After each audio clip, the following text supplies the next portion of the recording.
This talk is called Ctrl Scream into this Arduino. I'm going to show you a lot of fun Arduino stuff and one Tesla thing, and it's pretty much just like a basic intro to hardware type of stuff.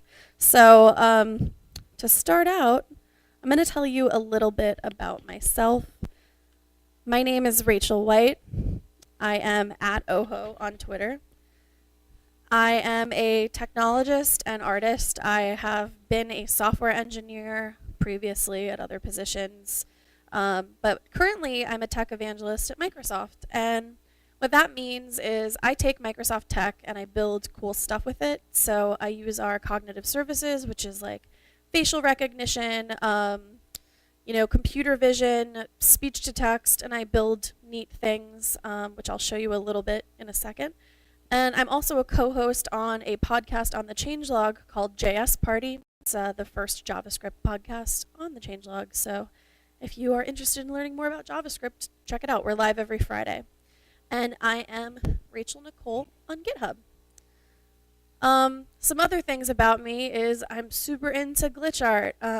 This picture on the left here is me doing live visuals at a band show thing. And then I took some of those visuals and printed them out and interlaced them and turned it into glitchy lenticular prints, which was really cool. I also do video game stuff, which is browser-based games. This is a game about my cat Rick. That is a mixer, not a bong on the counter.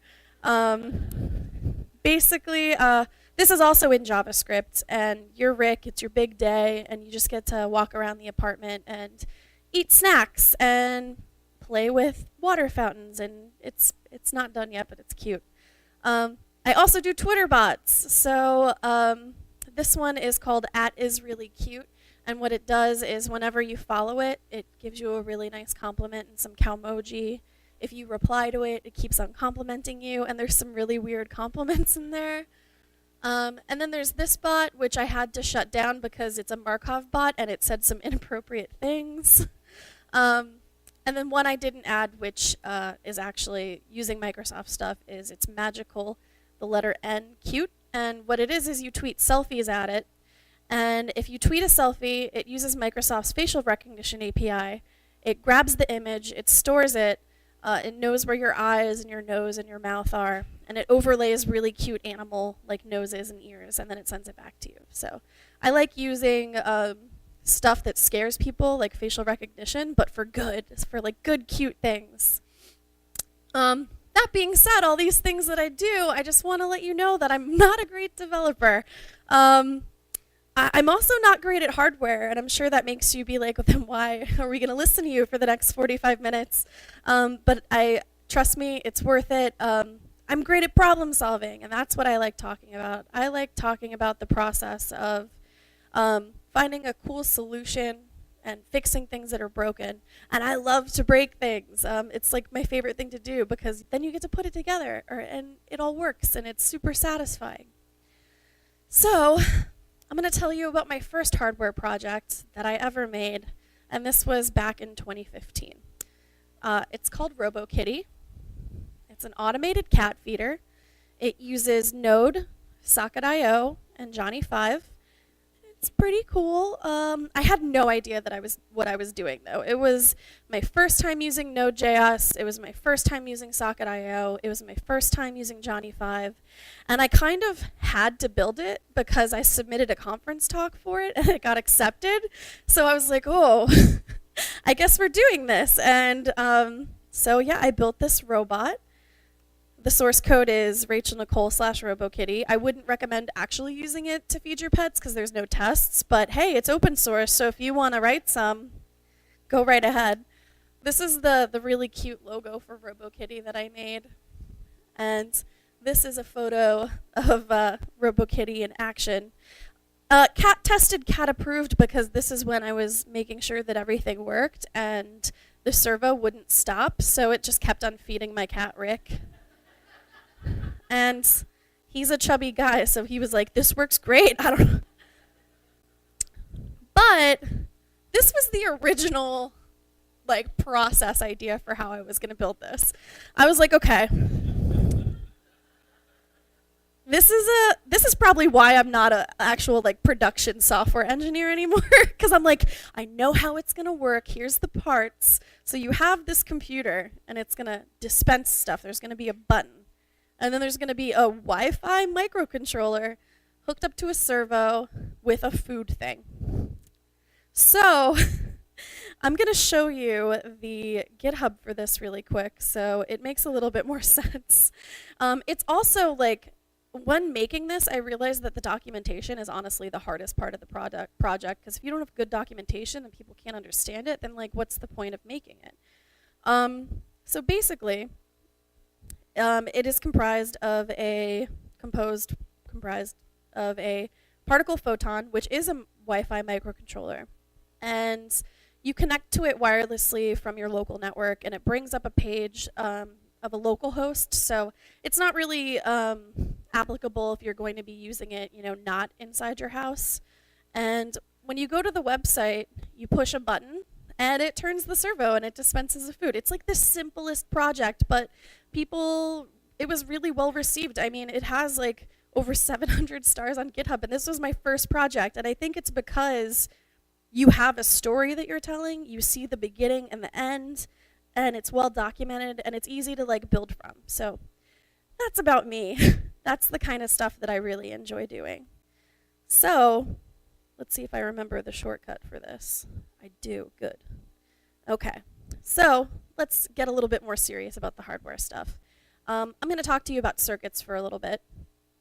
So in order for electricity to do any work, any of this stuff, even if we weren't using microcontrollers, this is just like circuits on a pure basic level.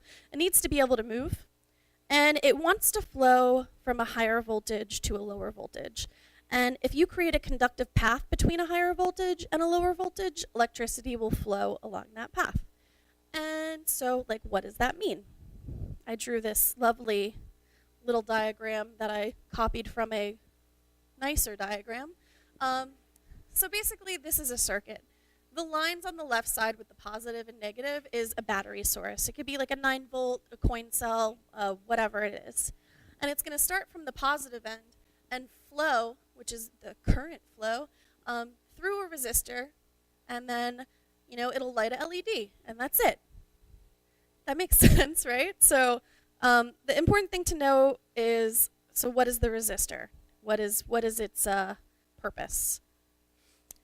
Resistors are electrical components which have a specific, never-changing electrical resistance, and the resistor's resistance limits the flow of electrons through a circuit. They're passive components, meaning that they only consume power and can't generate it, and they're usually added to circuits when they complement active components like preamps, microcontrollers, and other integrated circuits. So this is actually like even more information than you necessarily need to know if you want to get started with JavaScript-based electronics. There are a lot of resistors in here, and in order to figure out like why would I need a resistor, like when I first started getting started, I was like, okay, here's a light, here's some power, why can't I just like, hook it up and it'll work and that'll be great? And the reason is because of Ohm's law. A lot of items like LEDs or other components, they'll have a maximum current and a suggested current.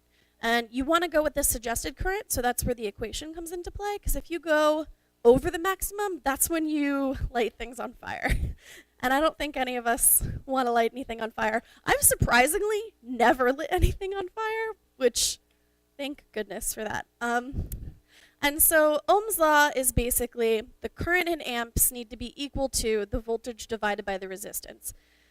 Which, yeah, that makes a lot of sense. Well, what'll happen is you'll have a little LED like this, and when you buy the LED, on the pack will be a data sheet, and it'll tell you, here's the maximum and here's the suggested, and you're like, okay, I need to go for this suggested target.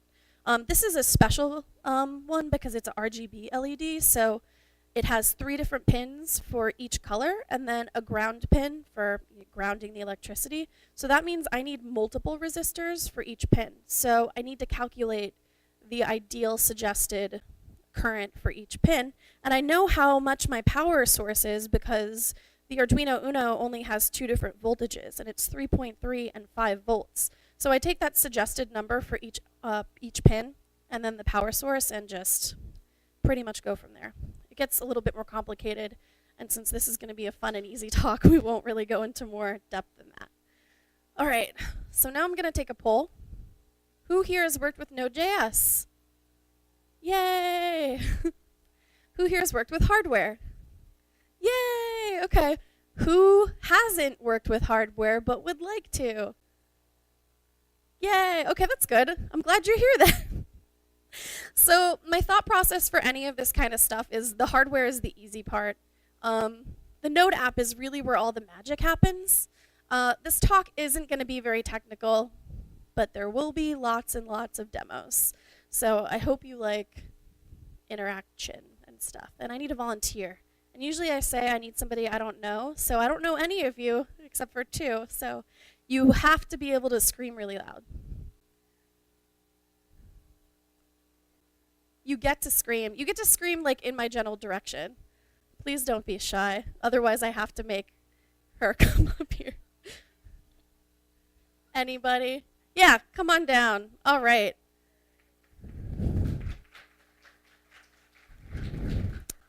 All right, so the next demo that we're going to do is basically just like a really fun example of how you can put together simple components to do something entertaining. What we have here is a little tiny microphone plugged into an Arduino Uno, and I have a RGB LED with various resistors, and this is why the talk is called Scream into an Arduino. So all right, this is large enough for everyone to see, right? Cool. Sorry there's no colors. I haven't figured that out yet. Hyper's weird on Windows. All right. So the way that this works, I'm going to try and not talk loud near the microphone. The way that this works is, as you can see, I have set a threshold to 3 for the volume level on the microphone. We have the RGB LED, and whenever somebody screams, you don't have to like be like a horror movie scream. You can just be like, oh, there's a mouse or something. Like, let's just go for it. So I'm gonna hold this up so that everyone can see the colors, because when it hits over the threshold, it's gonna start shouting rainbows. So whenever you're ready, yell right into that microphone. You can make a loud noise. You can do whatever you want.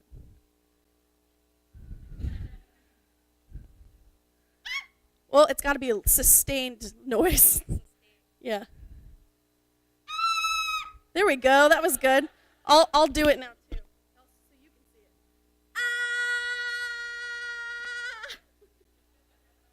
it. Thank you. Yeah. Thanks. So the reason that I like giving that demo is because now I'm going to show you the source code for it. It's only 30 lines, which is super fun. I need to make this bigger too, huh? Okay. So what we're using for all of this node-based hardware is a library called Johnny 5. Johnny 5 is specifically a node application. It makes hardware super accessible for people that are familiar with JavaScript. All that I'm doing to have it run on this Arduino is requiring Johnny 5 into my node application, instantiating a new board, and then when the board is ready, which means you have a successful connection on serial port when you call Node.js, you're saying, hey, there's a sensor on pin A0, and there's a RGB LED on pin 653. And then I set some levels. I have a start color in hex, and I have an array of different colors for my rainbow. And basically, I'm saying I want it to be pretty bright, and I have the mic scaled from 0 to 10 for the values. And I'm saying if the level is greater than 4, then just change it to rainbows. And LED demos are always like pretty impressive because people like pretty lights because we're easily amused. So that's pretty much like all it takes to get something that simple done, which is pretty cool to me. All right. So what is a microcontroller? So we have 2 different kinds up here, and the microcontroller is actually a chip on the board, but that's going to be like way too much information for this. It's basically just a low-powered device, 3.5, 5 volts. It interacts with sensors to do something. It's usually one dedicated task, though the architecture can vary across models. Depending on how many input-output pins you have, there's more like components and modules that you could chain to have more stuff happen. It's great for logical operations, so if X happens, then do Y, else do something else. And what are sensors? So sensors enable you to interpret data via various input methods. They're an integral part of IoT applications. There's a lot of different kinds, like there's temperature sensors, light, sound, accelerometers, potentiometers, GPS, RFID. The possibilities are pretty endless. There's so many different ones, and especially like if you have hobby shops here that are like hobby electronics, just like go, and it's overwhelming when you're looking at the wall because there's like, ooh, a pulse sensor, and then you've spent like $100 and you can build something really silly with it. You could build weather monitors, pet feeders, temperature regulators for your home. You could tweet from your toaster if you wanted to.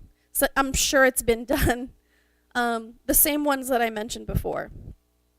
And then, you know, with Node, hardware is even easier for all of us because of Johnny 5, because of the Tussle, which runs Node natively. It's just super, it makes it easier. And I say easy, but I mean accessible, because if you don't know JavaScript, you still are going to have a little bit of a learning curve, but I think it's a very readable way to access that kind of stuff. So now I have my next demo for you, which is the touch demo, which sounds kind of scary.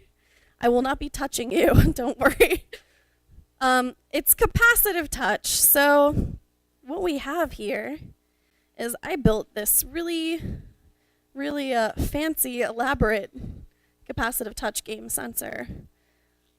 What it is there are 5 copper pads, but we're only going to be using 3 of them today.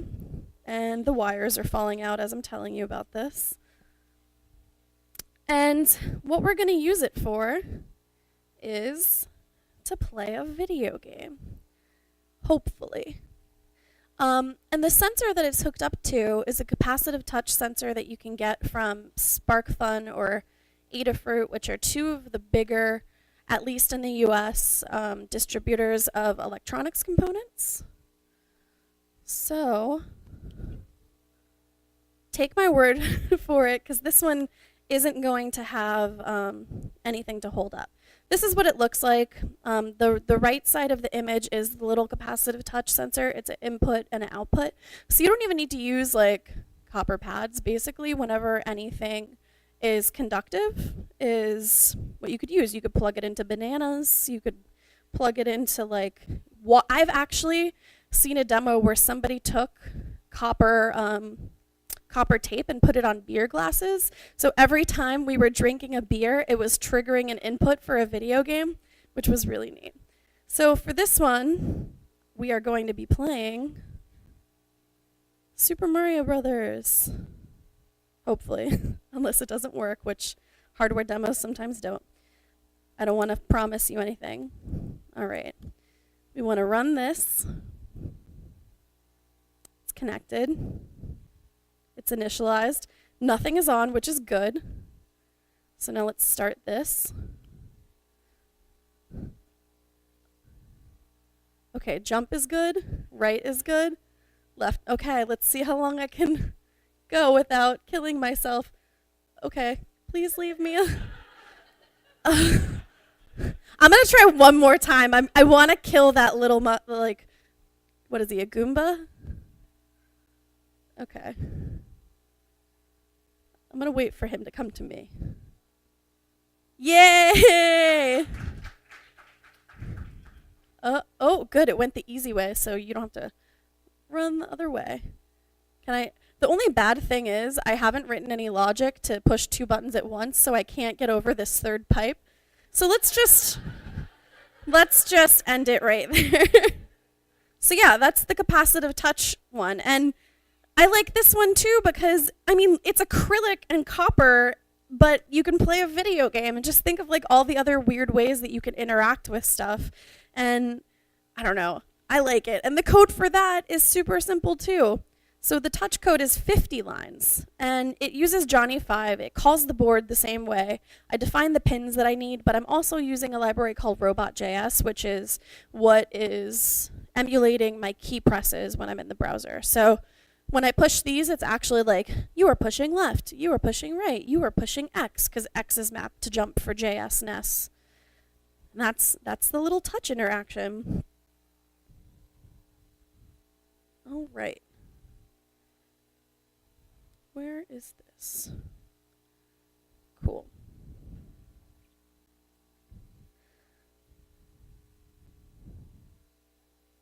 Okay. The next demo that I have for you is this really cool flex sensor. The way that this one is a little bit different. So you saw me messing with it before when I plugged in, but the Tesla is different from the Arduino.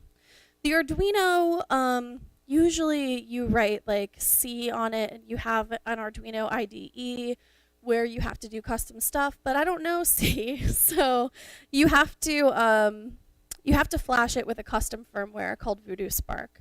It then lets you run Johnny 5 on it, which lets you write JavaScript, except the JavaScript doesn't run directly on the device. The JavaScript runs on your computer locally, so you always have to be tethered to it. So I have this cord, which is multi-ports for different microcontrollers, so I would have to be like plugged in constantly in order for it to work. I wouldn't be able to just like plug it into a power source and have it go.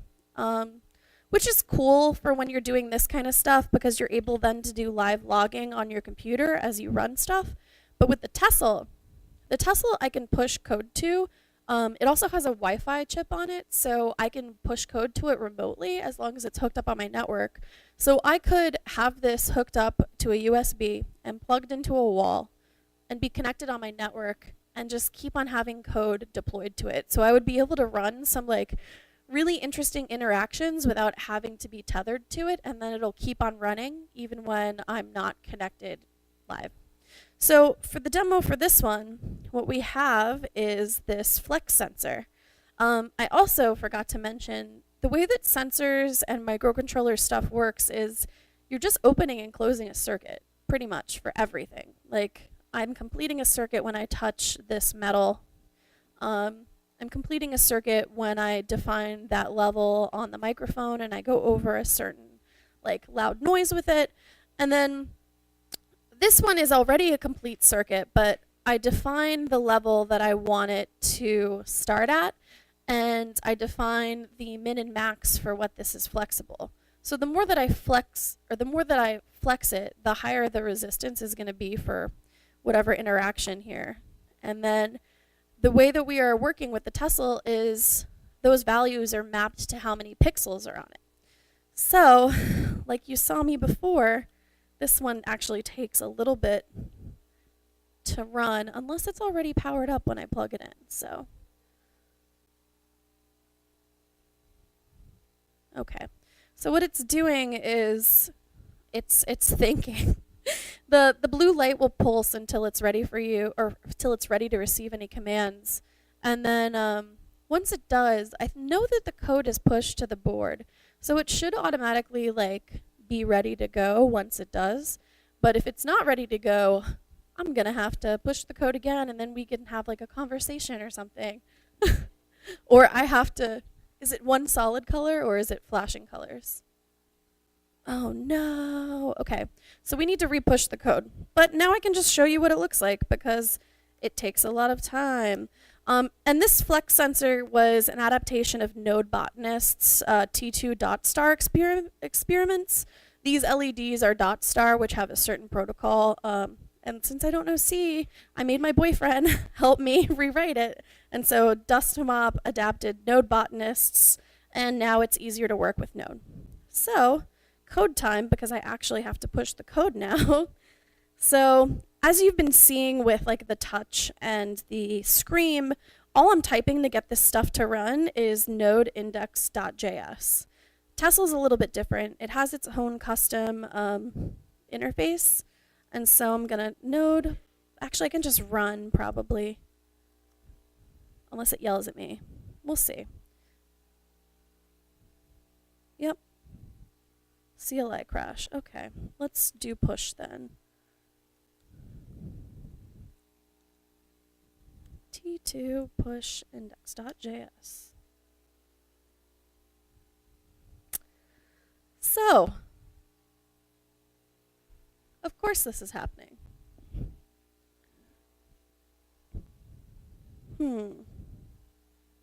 If it doesn't work, good thing you all saw it when I was starting it up. Okay, so for the sake of skipping it, let's just move on. Sorry it didn't work. It's got really pretty lights. All right. So, next, we're going to talk about biohacking. All right. So what's biohacking? This is a tiny glass capsule that is encasing a RFID chip. And it's a 13.56 megahertz MeFair RFID chipset. So it's a pretty low frequency reader. Biohacking is when you put that in your body. And this isn't my hand, but I do have one in my hand. And why? Because I thought that it would be funny. I thought it would be funny to be able to like give demos with the chip in my hand, because hey, it would be hard for anyone else to copy me, so at least I'll have that gimmick. It's a really great sell for hardware demos, but it's actually like getting really popular with people that are interested in like transhumanism stuff and being able to have like full autonomy over what you can and can't do with your body. And it's also great for party tricks. If you have an Android phone and you scan my hand, it tells you to follow me on Twitter. Some other people have done custom art for their own websites. So when you scan it, it takes you to like cool pixel art for their website. You can like give people download codes for video games or something like that. It's interesting. Or you could be practical and you could use it to like open the door to your house. But I live in Brooklyn and I don't want that to break because that would be bad. All right, so let's see how this one works. This one actually breaks way more than the LED strip because it is in my hand, but it's like moving around a little bit. So so sometimes it's hard to find, and I have to like, I apologize if people are like squeamy or squeamish about like weird body stuff, but I have to like pinch my hand to get the capsule closer to the top of my skin. But it's cool. All right, the LED strips didn't work. Node index.js. You're going to be nicer to me than the LED strip was. We'll go back and we'll try that one again. So this one is also Socket.io. And I made this really cool fake terminal interface with Socket.io. And ignore me. Because something really fun happens, and I tested it earlier, and it actually was behaving. So if it doesn't work like in the first 30 seconds, that means I gotta move it around a little more. There. So yeah. Only I can access this super secret website. Basically, if I have a spare RFID on me and I scan it, it says access denied. And the code for this is like not impressive at all, but I'll show you. The way that this one works is I also have some custom C that I made Dustin write so that I'm able to get the serial off of my chip. And so what it's doing then is, since I'm also just like making a connection to the Arduino, once it detects that connection has been made with a RFID read, it checks the serial and makes sure it's the same one in my body. And then it either does the access denied text or the access granted text, and then you get the really cool ASCII art, and it's really impressive until I tell you how I did it. But I mean, you do have to go to like a body modification artist and get like a thing put in your hand, so there's a couple extra steps to that one. Okay, I'm going to go back to the LED strip thing before we totally stop, because I still have time and I want it to work. All right, so nothing is unplugged here. I'm going to plug it in so it's powered up, make sure all the cords are okay, make sure the power source is okay. The flex sensor's plugged in all right. My resistor's okay. It should be fine. Detected CLI crash. We're gonna unplug it and plug it back in again. Sometimes it has some issues with, oh, it's red on the board. So the actual board has a CLI crash. Okay, it's not gonna happen. But we're done with the demos at least. So that's exciting. I don't have any other weird things to show you. But in case you too want to make some fun hardware things with Node and Johnny 5, I have a lot of fun resources for you. There's nodeschool.io, which is great if you're wanting to learn Node. I love Node for creative coding and code exploration and prototyping stuff. It's great in small applications, big applications, whatever. But I think Node School makes it so you can get up and running really quickly. If you're interested in hardware with Node, there's nodebots.io, which is every year there's a NodeBots Day, but there's also NodeBots meetups all over the country. Well, both countries, every country, there's NodeBot meetups. Johnny5.io is the specific JavaScript library that I'm using with Node to be able to connect with the stuff. It basically makes it so you don't have to write C. So I'm using some weird sensors that you still need to use C with, but most of the stuff with Johnny 5 you don't have to. And I'm actually going to show you the Johnny 5 site so you can see like how accessible it is. So I'm like, okay, cool. I want to use this fun robot example thing. The API lets you go right in and it tells you exactly how to write the code for a ton of different sensors. So there's a bunch of different LEDs. There's a bunch of different LEDs that you could have like a slider with, a fade with. And if you're like, okay, I want to do it, there's already a wiring diagram for you. So this is like the simplest thing for you to blink an LED, which is the hello world of hardware electronics. But then it totally gives you the code snippet too, so you're like able to just make something right away, and it's super satisfying. It's like it's my favorite documentation for any library ever, because you actually get to make something that works the first time, unless you have hardware errors, which is more likely to happen. But then there's like even servo stuff, motors, buttons, keypads. There's like so many different options, and there's usually like fritzing diagrams, which is the wiring diagram, and code examples, so you can just get up and running super easily. Ooh, that's not the slide we want. Hold on a second. I always mess up PowerPoint, and then it makes Microsoft look bad. And then I don't get paid, which isn't true. I think I did the same thing too. All right. There's a lot of good links here, so trust me, my errors are worth your time.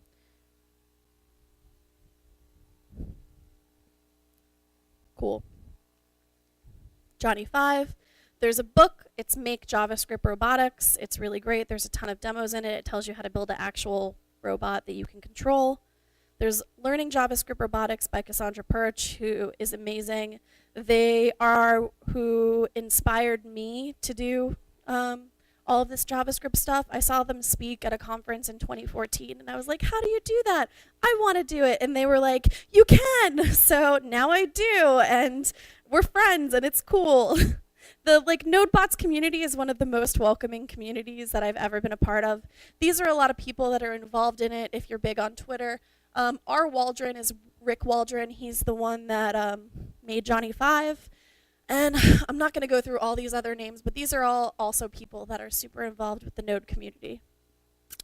So, I'm a little early, but thank you. This was Ctrl Scream into this Arduino. I'm Rachel White.